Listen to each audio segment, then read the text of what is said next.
A widow with no crew cannot hold Whitfield range. Beneath it, in his own crooked hand, sign me on as manager by sundown, or the board signs for you. By sundown, Clara would either keep her husband's land or lose it in front of half the county, and she intended to spend every hour between now and then making that choice harder for anyone who thought it was already made. She had 30 head of cattle left, a bunkhouse with no hands in it, and a name the town still spoke the way people speak about the dead, carefully, like it might break. Amos had left her all of it in March, taken by a fever that moved faster than the doctor could ride, and since then one hired man had drifted off toward the railroad work, and the other had gone straight to Reuben, who paid better and asked fewer questions about where the extra cattle in his east pens had come from. The rider slowed at her gate. Not Reuben, too lean for that, too quiet in the saddle. He swung down before his horse had fully stopped, favoring a stiff shoulder, and behind him, half hidden by the flank of the animal, stood a girl in a boy's canvas coat 2 sizes too big, clutching something small and blackened in both fists like it was the only solid thing left in the world. Mrs. Whitfield. The man said, "Depends who's asking and why." Cole Barrow, he didn't step closer. "I was told you needed a rancher." "Told by who?" He glanced back at the girl. Wren did. Clara looked at the child properly for the first time. She couldn't have been more than 8, with eyes the pale gray of creek stone, and she did not speak, did not even seem to breathe loud enough to be heard. She lifted the object in her hands, a scorched wooden peg, half of it burned black, and held it out like evidence in a trial nobody else had agreed to attend. "She doesn't trust easy," Cole said, watching Clara watch the girl. "Took her 3 weeks before she'd hand me anything at all. You're the first stranger she's offered something to on a first meeting." "Why me?" "Couldn't tell you. She doesn't explain herself. She decides and the rest of us catch up." He said it without complaint, like a man long past resenting the shape of the life he'd been handed. "She doesn't talk," Cole said. "Not since her mother died. When she points, I follow.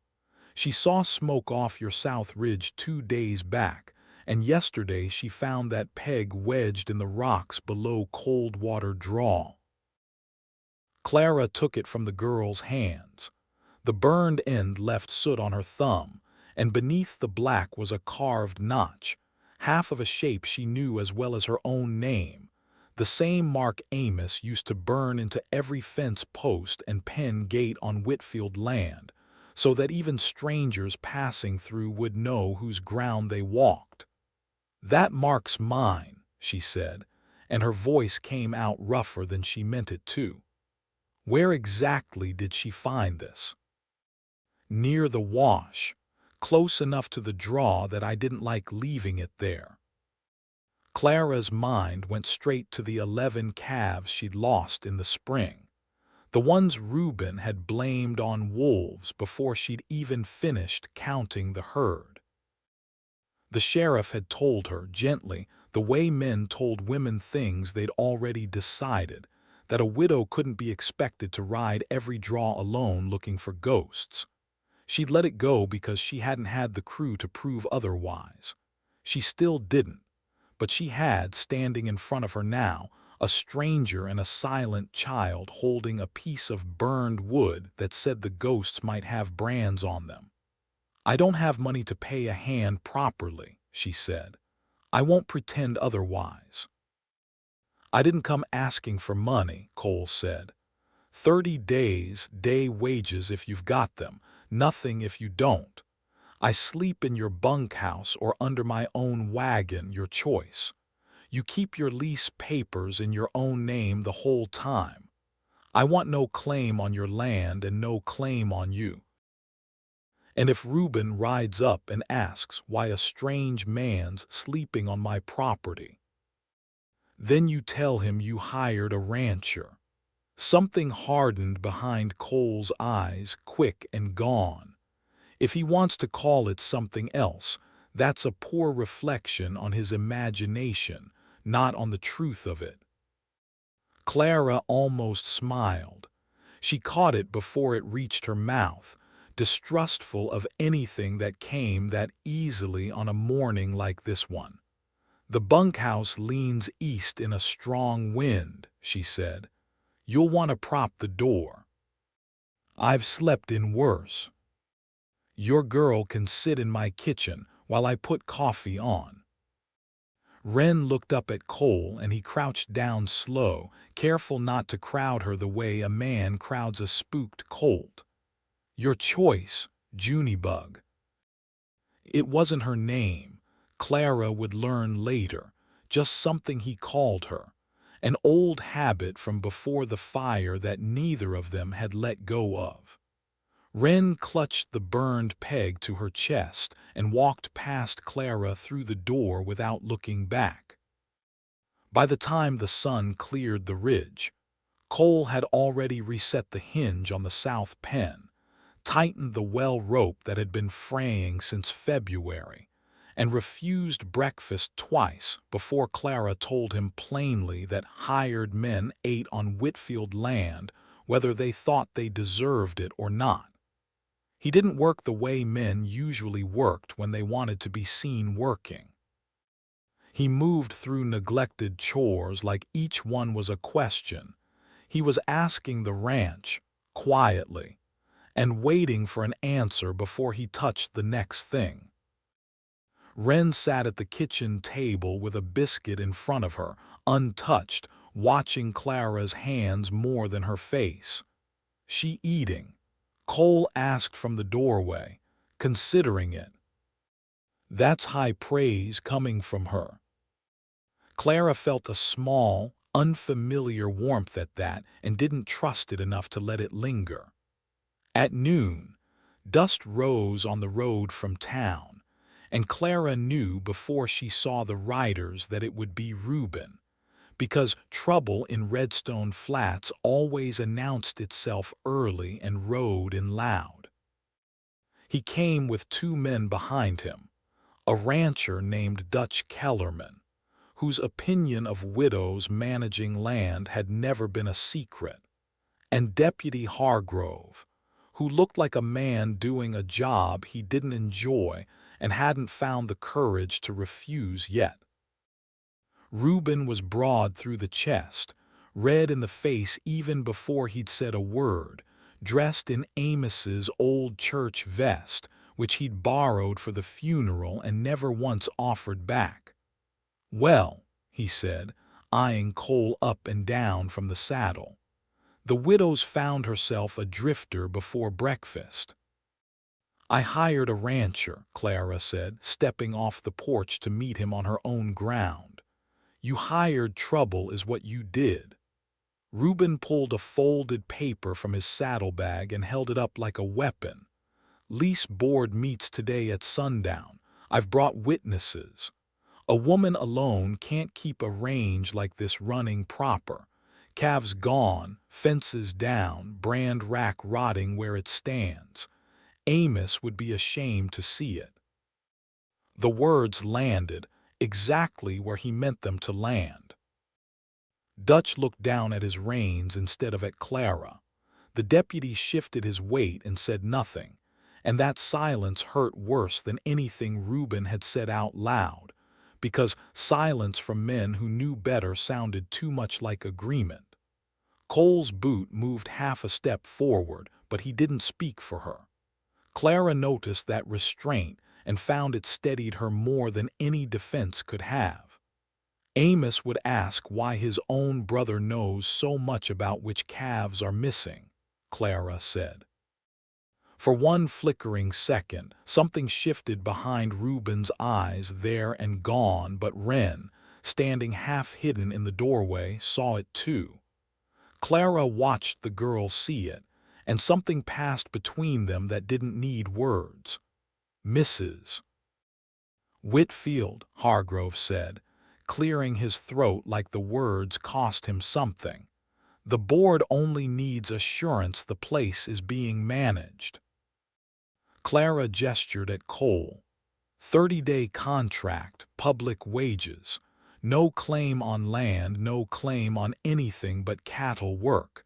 You're welcome to read it. Hargrove read it. Dutch read it over his shoulder and, despite himself, gave a short nod. Reuben laughed, short and ugly. "A piece of paper doesn't make her a cattleman." Clara walked to the brand rack standing crooked by the barn, lifted the iron Amos had cut with his own hands, and set it on the top rail between them like a challenge laid flat on a table. "No," she said. "Cattle will." The hearing was pushed to sundown.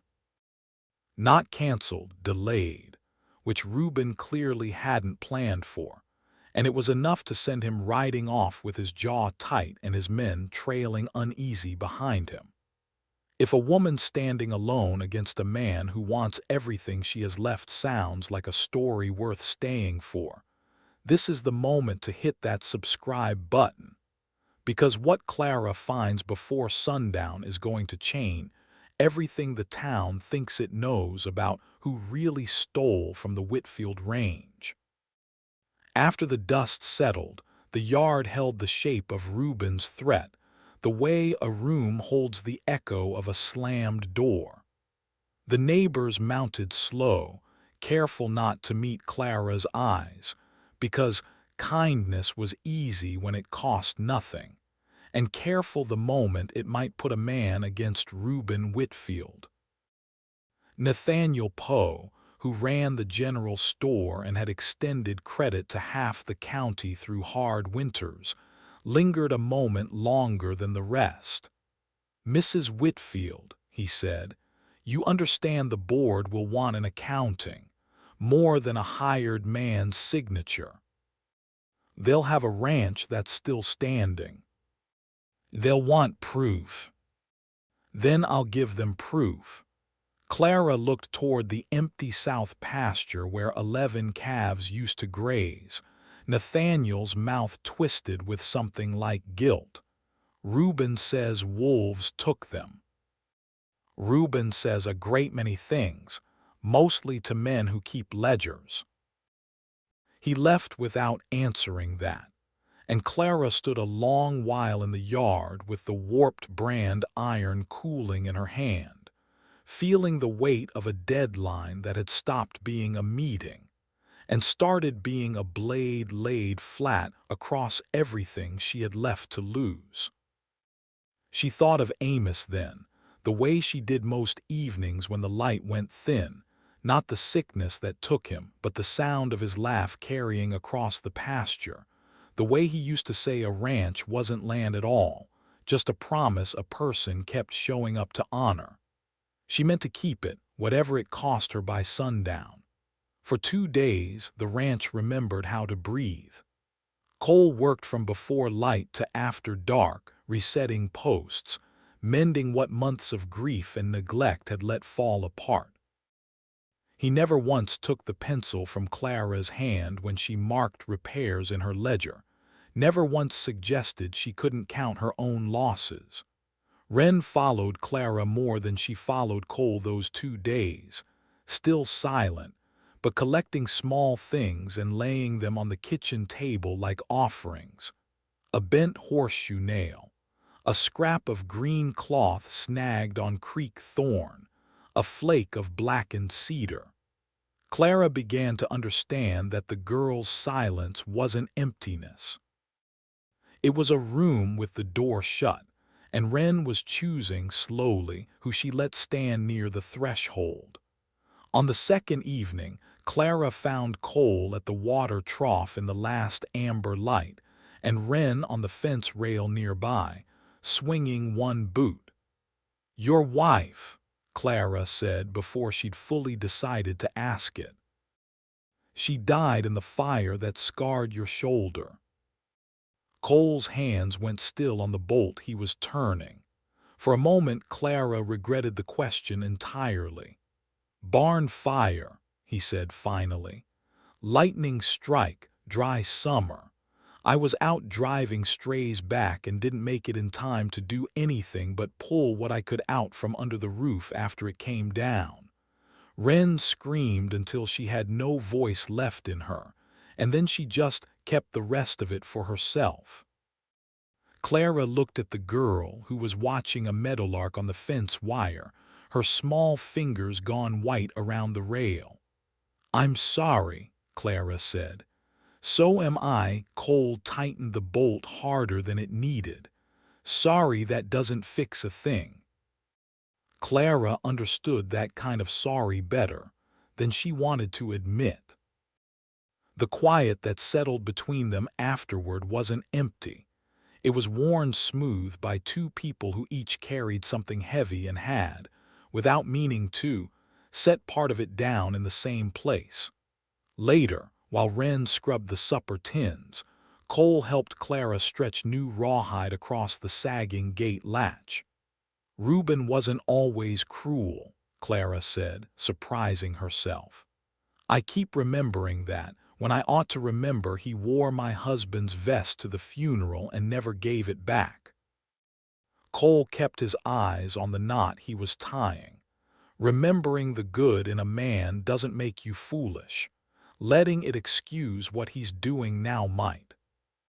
Clara looked at him then, and he didn't rush to soften what he'd said, which made it harder to argue with and easier to believe. She laughed once, quiet and surprised at herself, and Wren looked up from the basin at the sound. Cole's whole face changed, like he'd been handed something he hadn't known he was missing. "You don't do that often," he said. "Laugh." "I haven't had much reason to lately." "Doesn't mean you shouldn't. Doesn't mean it comes easy either." Clara pulled the rawhide tighter around the gate post, kneading her hands busy so her face had somewhere to hide. "Amos used to say I laughed loud enough to scare the horses. I haven't heard myself do it since before the fever took him." Cole was quiet a moment, working the knot slow. Grief doesn't ask permission to stay as long as it wants, but it shouldn't get to decide everything else about you while it's here. He set the tool down and looked at her steady, the kind of look that wasn't asking for anything back. "You've been carrying this ranch and your grief, and now a stranger's questions all at once, without a single soul offering to share the weight of any of it. That's a lot for one set of shoulders." "That sound like something you tell yourself most nights." "Most nights I fail at believing it. Some nights I don't." He glanced toward Wren, still scrubbing the same tin longer than it needed. "She's the only reason I keep trying to believe it at all." That was when Wren came to Clara with the burned peg turned over in her hands. On the clean side was a fresh smear of red paint. Clara's breath caught. "That's not from my rack." Cole stood slowly, ash red. "That's Reuben's new brand color." He looked toward the ridge before he looked back at her, and though Clara didn't turn to look herself, she felt Reuben out there anyway, standing just past the reach of the lamplight, watching. That night she moved the branding irons into the kitchen for safekeeping. By dawn, they were gone anyway. The rack outside had been burned down to a heap of smoking ash. The kitchen window shattered inward, glass scattered across her floor like something had been thrown from outside with real force. The bell iron itself lay warped in the yard, heat twisted, as though someone wanted every witness in the county to see that Clara Whitfield could no longer even mark her own cattle. Reuben arrived before the smoke had thinned, 2 hired men trailing him. "Lord save us," he said, loud enough for the whole yard to hear. "Now the widow's burning her own rack and breaking her own windows." Clara stood in the ash with soot streaked across her skirt and glass crunching under her boots. "You did this." "Careful, grief makes women say foolish things."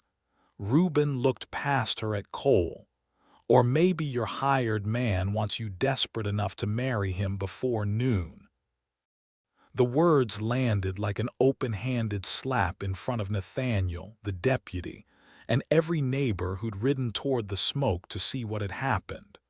Cole's face went pale with fury, but again, he didn't answer for her. One of Reuben's men laughed, small and ugly, and it carried farther than it should have. A woman near the wagons pulled her shawl tighter. Nathaniel looked at the broken window, then at Clara's blackened hands, and something like shame crossed his face. Wren stepped half behind Cole but didn't hide fully.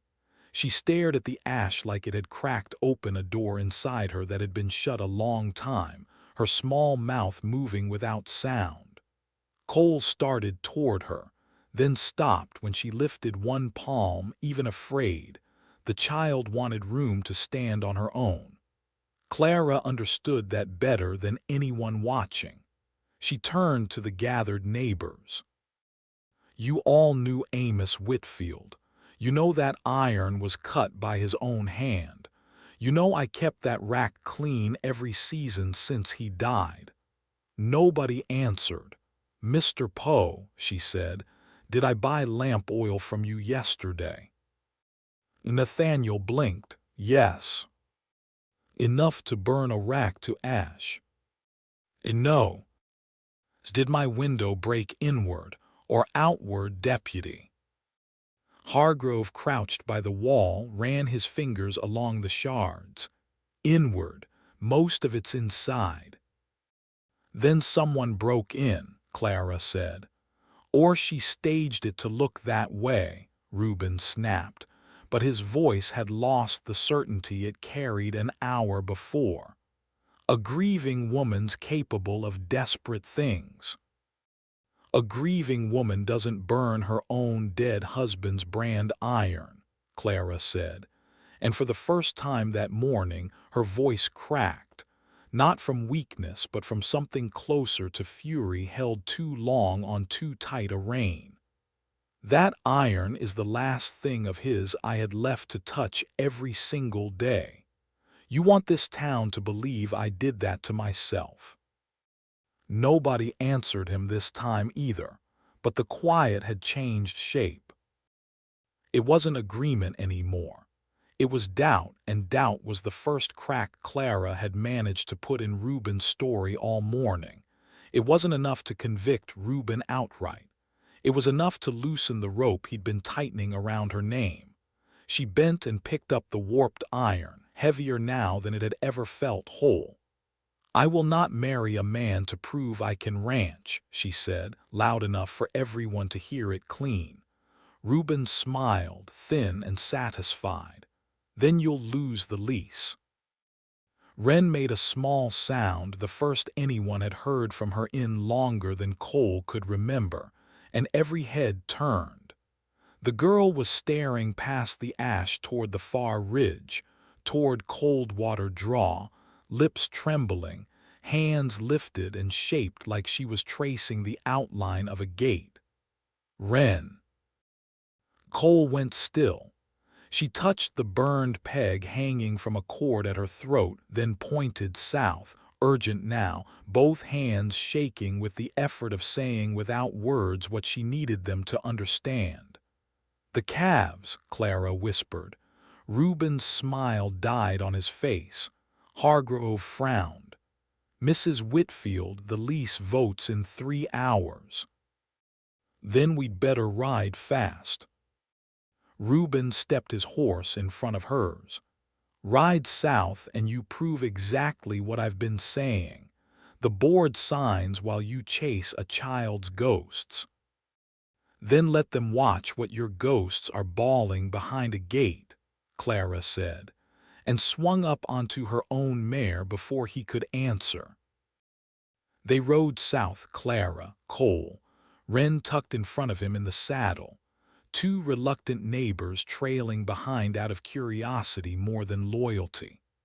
The land opened into dry grass and red stone, and at the mouth of Coldwater Draw, Wren tugged Cole's sleeve hard and pointed toward a deer trail hidden behind scrub oak. They followed it up a narrow rise to a gate built from fresh-cut pine poles, and behind it, calves bawled loud enough to carry down the wash. Clara swung down before her horse had fully stopped. There were more than 11. 19 calves crowded the hidden draw, everyone marked with a fresh red brand, but on the nearest calf beneath the angry new burn she saw it. The old Whitfield notch cut deep and clean, the kind of mark no lazy thief could scrape away without ruining the hide entirely. Clara laid a hand on the calf's neck and felt her knees nearly give out from under her. "Mine," she whispered. "Count them," Cole said softly. 19. Her voice shook. "I only lost 11. "Then this didn't start with your grief." "No." Clara looked deeper into the draw, where more young stock shifted uneasy behind the brush. "It only got bold after."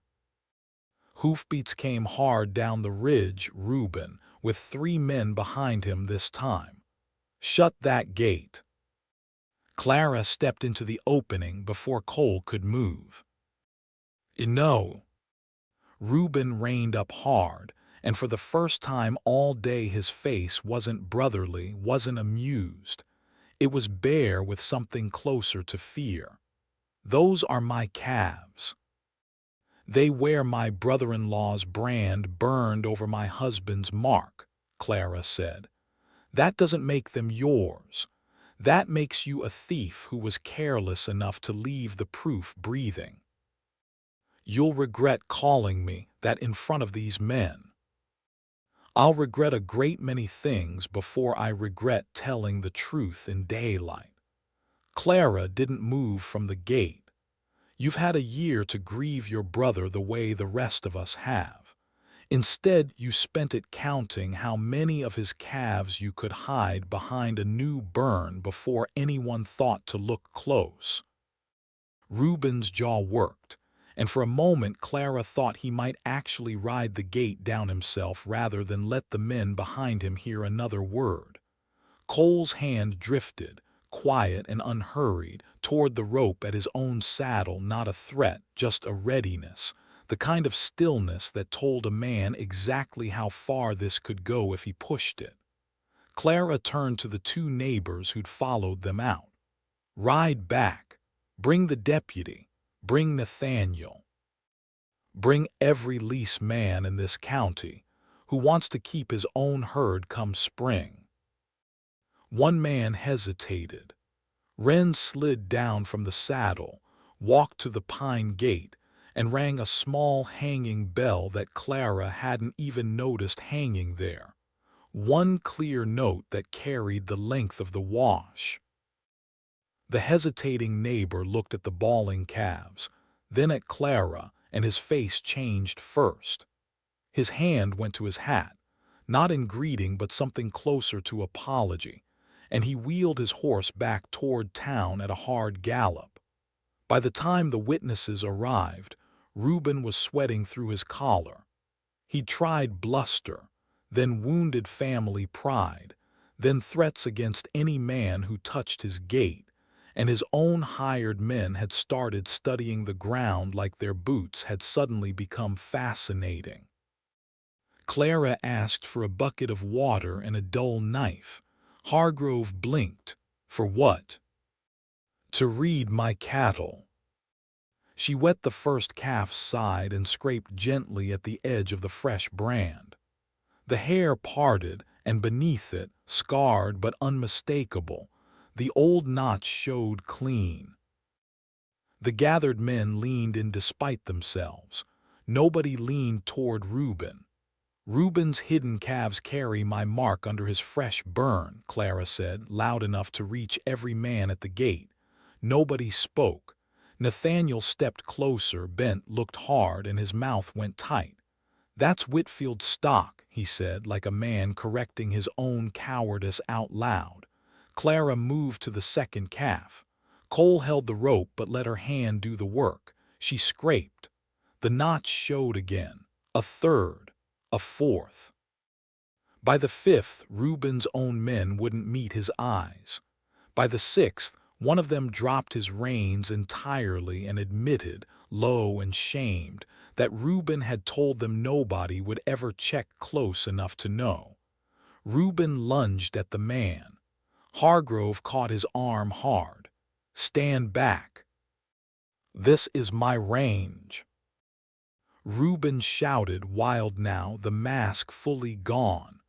Clara stood with wet hands, soot still under her nails, the warped iron hanging from her belt. "No," she said. "It's Whitfield range, and I am a Whitfield." Cole's face broke into something that wasn't pride in himself, but pride in her, plain and unguarded. Reuben tried one last turn, desperate now, and looked straight at Wren. "A child's pointing isn't proof. That girl has no voice and no standing here." Cole's hand closed hard on the rope, pain flashing across his face, but Wren moved before he could speak for her. She walked to the calf with the clearest hidden notch, fingers trembling as she touched the old scar, then the fresh burn, then turned to the gathered men and pointed from one mark to the other, deliberate, unmistakable. No words came. None were needed. Nathaniel took off his hat. One of the neighbors held his against his chest. Hargrove's hand moved from his belt to Reuben's elbow. A boy near the fence whispered he stole from her, and not one adult in earshot corrected him. For the first time all day, the silence in that draw belonged entirely to Reuben. Elias Marsh, the oldest lease man in the county, cleared his throat. "A child with eyes can see what a thief hopes grown men will choose not to." Wren stepped back to Clara's side. Clara laid a hand lightly between the girl's shoulders, and Wren didn't flinch away from it. The lease board met that evening at the Whitfield corral, because nobody trusted holding it anywhere near Reuben's land after what the draw had revealed. The stolen calves were driven home in a long dusty line, bawling the whole way, and children came out from town just to watch them pass. Men who had called Clara stubborn all season suddenly found errands that brought them near her fence line. Nathaniel Poe brought his account ledger out in front of everyone and drew one hard line through Reuben's store credit. "A man who steals calves," he said, "won't be buying flour on my name." Reuben stood between the deputy and his own silent men, the fresh brand boards from the canyon gate lying broken at his feet. "She can't manage this alone," he said, but the words had lost every bit of their teeth. One of his hired men, the same one who dropped his reins back at the canyon, stepped forward with his hat in both hands. "I didn't know how deep it went," he said, not quite meeting Reuben's eyes. "Thought it was maybe a handful of strays gone unclaimed. Didn't think it was near 20 head with another man's mark scarred under yours." "You knew enough," Reuben said, low and vicious. "Maybe I did." The man's voice shook, but he didn't back down from it. "Doesn't mean I have to keep standing behind it now that I've seen the whole of what it cost her." Reuben looked around the corral, at Nathaniel with his ledger, at Dutch Kellerman refusing to meet his eyes at all, at Deputy Hargrove's hand steady on his arm, at every man he'd counted on that morning now, finding some new interest in the dirt at his boots. Whatever he saw in their faces finally seemed to land. Family should count for something, he said, quieter now, almost to himself. It did, Clara said. For a long while it did. You're the one who decided theft counted for more. Clara looked over the corral, one post still leaning, the brand rack nothing but ash, the kitchen window boarded over. She was tired enough to feel her own heartbeat in her wrists, but her calves were home. I am not alone, she said. I hired help. I kept my papers. I found my herd, and from now on I decide who works Whitfield land. Elia set the renewal paper on a crate. Sign it, Mrs. Whitfield. Reuben jerked hard against Hargrove's grip. You can't give it to her. Elias didn't even look at him. We're not giving her anything that was never yours to give away. Clara signed her name, not Amos's, not Reuben's, her own. The deputy led Reuben toward town to answer for stolen stock and burned property, and he tried once to look back at her with that old claim of family still in his eyes, the same look that had made Clara feel like a guest in her own grief for months. Nobody followed him. His hired men didn't follow either. One by one, they pulled the red strips from their hat bands and dropped them into the dust beside the broken gate boards. It was a small gesture. The sound of it carried the length of the corral anyway. By the time the last strip hit the ground, Reuben Whitfield had no crew left standing behind his name.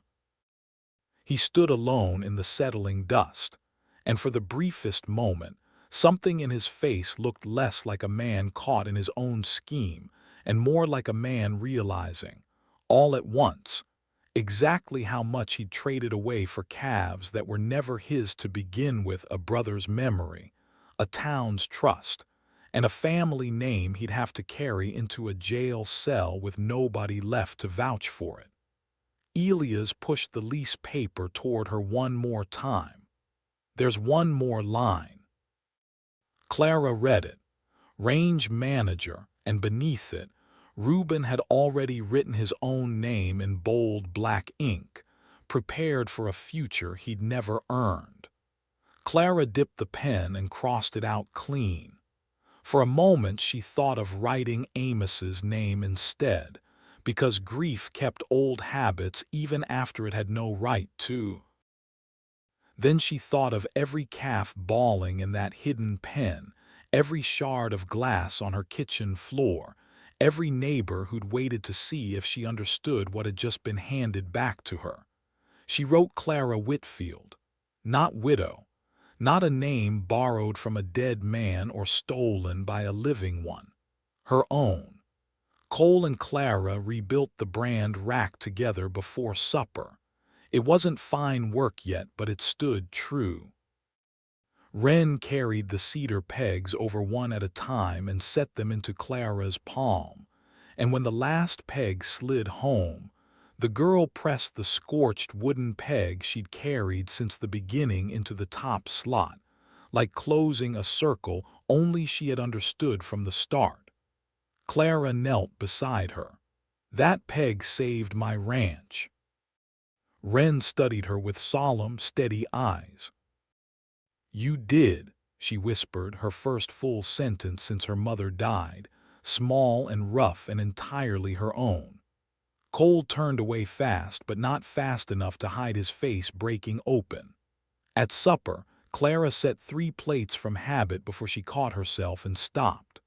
Cole stood outside the kitchen door, freshly washed, uncertain for the first time since she'd met him. Wren slipped past him without a word, took a 4th tin plate down from the shelf, and set it at the table beside Clara's chair. Then she climbed up and waited. Clara looked at Cole. The renewed lease sat folded beside the lamp, her return to the world, her proof, her answer to every man who'd said widow asterisk like it meant something temporary. "My 30 days are still yours if you want them," Cole said, voice rough. "After that, if you'll still have me on this porch, I'd like to come asking properly. Not for your land, not to give Wren a mother she didn't choose, for the right to court you, plain and simple." Clara looked at the fourth plate. "And if I need longer than 30 days to answer?" His smile came slow and tired and entirely true. "Then I'll wait outside the answer for as long as it takes." Clara took the fourth plate and set it straight with her own 2 hands. "Sit down, Mr. Barrow. A man who helped count 19 calves has earned his supper before he starts waiting on anything else." Wren reached across the table and laid her small hand flat over the lease paper, not to claim it, just to keep it safe from the lamp flame. Clara covered the girl's hand with her own. "You did more than save a peg," Clara said to her softly. "You gave me back a herd, a house, and a reason to laugh again in one single day. I don't know how a person thanks a child for something that size." Wren considered this with the same solemn weight she gave everything.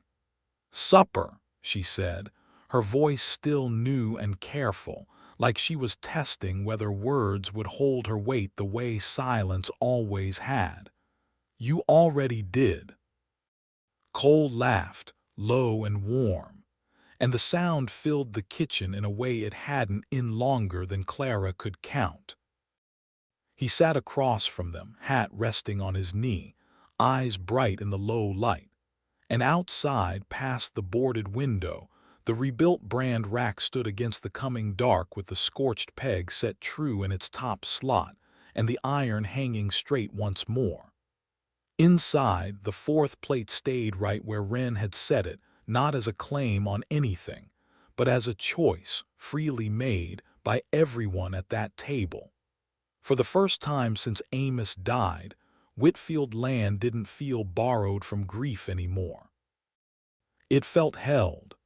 If Clara's fight moved you even half as much as it moved this town, don't scroll past without hitting that like button. It tells us to keep telling stories like hers. Drop a comment and let us know which moment hit hardest. The burned peg, the scraped brand, or the fourth plate at that table. And if you want more stories about ordinary people who refuse to be pushed off what's rightfully theirs, subscribe and turn on notifications, so the next one finds you exactly when you need it.